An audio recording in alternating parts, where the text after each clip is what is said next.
ఈ ప్రపంచంలో ప్రతి ఒక్కరూ ఖచ్చితంగా భయపడేది మందులేసుకోవాలంటే. టాబ్లెట్స్ వేసుకోవాలంటే. ఏదో ఒక సందర్భంలో అబ్బా! ఈ టాబ్లెట్స్ వేసుకోవాలేంట్రా బాబు! అని చెప్పి అనుకుంటారు. కారణం అవి ఆరోగ్యాన్ని గుల్ల చేస్తాయి అని చెప్పి భయంతోటి. అండ్ అదే సమయంలోనే వ్యాక్సిన్ లాంటి ఇప్పుడు ఫర్ ఎగ్జాంపుల్ కరోనా వ్యాక్సిన్ వచ్చింది. కరోనా వ్యాక్సిన్ వచ్చినప్పుడు దాన్ని సమర్థించిన వాళ్ళు ఎంతమంది ఉన్నారో, వ్యతిరేకించిన వాళ్ళు కూడా అంతే మంది ఉన్నారు. కొన్ని దగ్గరలేమో వ్యాక్సిన్ వేసుకోకుంటే రానియమన్నారు. రానియకున్నా పర్వాలేదు వ్యాక్సిన్ మాత్రం వేసుకోమని చెప్పి కూర్చున్న వాళ్ళు ఉన్నారు. అలా రెండో కవలో మనలాంటి నాలాంటి సామాన్యుల దగ్గర నుంచి మొదలెడితే ఏమంటారు ఫేమస్ టెన్నిస్ ప్లేయర్ జకోవిచ్ వరకు కూడా. జకోవిచ్ కరోనా వ్యాక్సిన్ వేసుకోలేదని చెప్పి ఆయన కొన్ని గ్రాండ్ స్లామ్ టోర్నీలు కూడా ఆడనివ్వలేదు. అంటే ఆయనకు అలో చేయలేదు దేశంలోకి. అలో చేయకుండా పర్లేదు నేను మాత్రం వ్యాక్సిన్ వేసుకోను అన్నారు. అంటే అట్లా ఈ ట్యాబ్లెట్స్ వ్యాక్సిన్ ఇటువంటి విషయంలో సమాజం డెఫినెట్లీ జనం రెండుగా నెలలుగా చీలిపోతూ ఉంటుంది.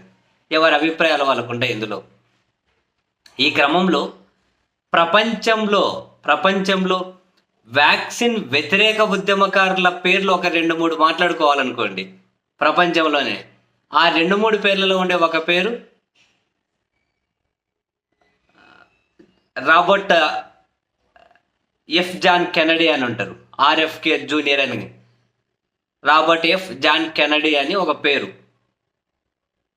Robert F John Kennedy junior, RFK junior అంటారు. వీళ్ళ నాన్నగారు స్వయాన అమెరికా మాజీ అధ్యక్షుడు కెనడీకి తమ్ముడు. అంటే మాజీ అధ్యక్షుడు కెనడీ తమ్ముని కొడుకే ఈ రాబర్ట్ ఎఫ్ కెనడీ జూనియర్. ఈయన వ్యాక్సిన్ వ్యతిరేక ఉద్యమకారుడు. ఈ ఫార్మా కంపెనీలు ఏవైతే ఉంటాయో ఆ ఫార్మా కంపెనీలు అవి చేసే మోసాలు, దాని ద్వారా ప్రజారోగ్యం ఏ విధంగా గుల్లవుతుంది అనే దాని మీద ఫైట్ చేసే వాళ్ళలో ప్రపంచంలో ఈయన 2nd, 3rd ప్లేస్. అంటే ఆ ఫస్ట్ 2nd, 3rd ప్లేస్లో ఉంటారు. తను ఏకంగా ఇటువంటి వాటి మీద ఫైట్ చేయడం కోసం వ్యాక్సిన్ వ్యతిరేక ఉద్యమాలు చేశారు. ఫైట్ చేయడం కోసం ఒక ఎన్జిఓని స్టార్ట్ చేశారు, ఒక స్వచ్ఛంద సంస్థ. అది ఫార్మా కంపెనీల మీదే కాకుండా ఆ ఫార్మా కంపెనీలు ఆ మందులను ప్రమోట్ చేసే మీడియా సంస్థల మీద కూడా కోర్టులలో కేసులు వేసి కొట్లాడుతూ ఉన్నారు. ఆయన వ్యాక్సిన్ అనేది వద్దు, ఆరోగ్యాన్ని గుల్ల చేస్తుంది, అది ప్రజా ఆరోగ్యానికి పూర్తిగా వ్యతిరేకమైనది అన్నది ఆయన పాయింట్. అటువంటి వ్యక్తిని ఇప్పుడు కాబోయే అమెరికా అధ్యక్షుడు, ఆల్రెడీ ఎలక్టెడ్ కదా ట్రంప్, ఇంకా బాధ్యతలు తీసుకోవాలి జనవరిలో. సో తను ఇప్పుడు క్యాబినెట్ మంత్రులను నియమించుకుంటూ వెళ్తూ ఉన్నారు కదా తన టీంను. ఇప్పుడు ఈ వ్యాక్సిన్ వ్యతిరేక ఉద్యమకారుడికి ఆయన ఒక లాయర్ కూడా, అమెరికా అటార్నీ జనరల్గా కూడా పనిచేశారు. పాలిటీషియన్ కూడా. మన డెమోక్రటిక్ అధ్యక్ష అభ్యర్థిత్వం కోసం జో బైడెన్తో ఫైట్ చేసే ప్రయత్నం చేశారు. ఆ తర్వాత బయటకు వచ్చి ఇండిపెండెంట్గా ప్రెసిడెన్షియల్ క్యాండిడేట్గా పోటీ చేద్దామనుకున్నారు. ఆ తర్వాత ప్రజా ఆరోగ్య విధానాన్ని నేను సమీక్షిస్తాను అని చెప్పి ట్రంప్ హామీ ఇచ్చేసరికి ట్రంప్కి ఆయన మద్దతు పలికారు. ఫుల్ క్లోజ్ అయ్యి ప్రచారం చేశారు. ఇప్పుడు ఆ వ్యాక్సిన్ వ్యతిరేక ఉద్యమకారుణ్ణి ట్రంప్ ఆరోగ్య శాఖ మంత్రి చేశారు. ప్రపంచవ్యాప్తంగా సంచలనం రేపుతున్నటువంటి నిర్ణయం ఇది. కారణం అందరికీ తెలుసు, అమెరికాకు జలుబు చేస్తే ప్రపంచం తుమ్ముతుంది అని. ఎందుకంటే వాళ్ళ నిర్ణయాలు చాలా ప్రభావం చూపెడతాయి కదా ప్రపంచవ్యాప్తంగా.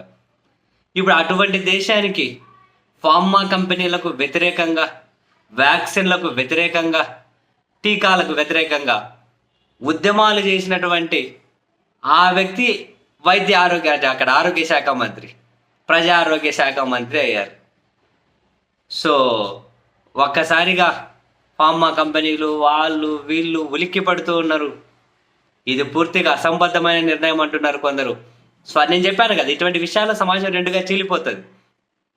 కొందరు స్వాగతిస్తున్నారు, కొందరు తీవ్రంగా వ్యతిరేకిస్తూ ఉన్నారు. ఫార్మా కంపెనీల మీదైనా, ఈ మెడిసిన్ మీదైనా, వ్యాక్సిన్ల మీదైనా బద్ధ వ్యతిరేకి. ఇప్పుడు అమెరికా లాంటి అంత పెద్ద దేశానికి, అంత ప్రభావవంతమైనటువంటి దేశానికి ఈయన ఆరోగ్య శాఖ మంత్రిగా తీసుకునే నిర్ణయాలు, అమలు చేసే సంస్కరణలు ప్రపంచం మీద గణనీయమైన ప్రభావాన్ని చూపించవచ్చు. మరి అదేమైనా ఈ వ్యాక్సిన్ విధానంలో, టీకా విధానంలో ప్రజా ఆరోగ్యానికి సంబంధించినటువంటి విధానాలలో ప్రపంచవ్యాప్తంగా ఏమైనా మార్పులు చోటు చేసుకునే అవకాశం ఉందా అన్నది డెఫినెట్లీ ఆసక్తిగా గమనించాల్సిన విషయమే.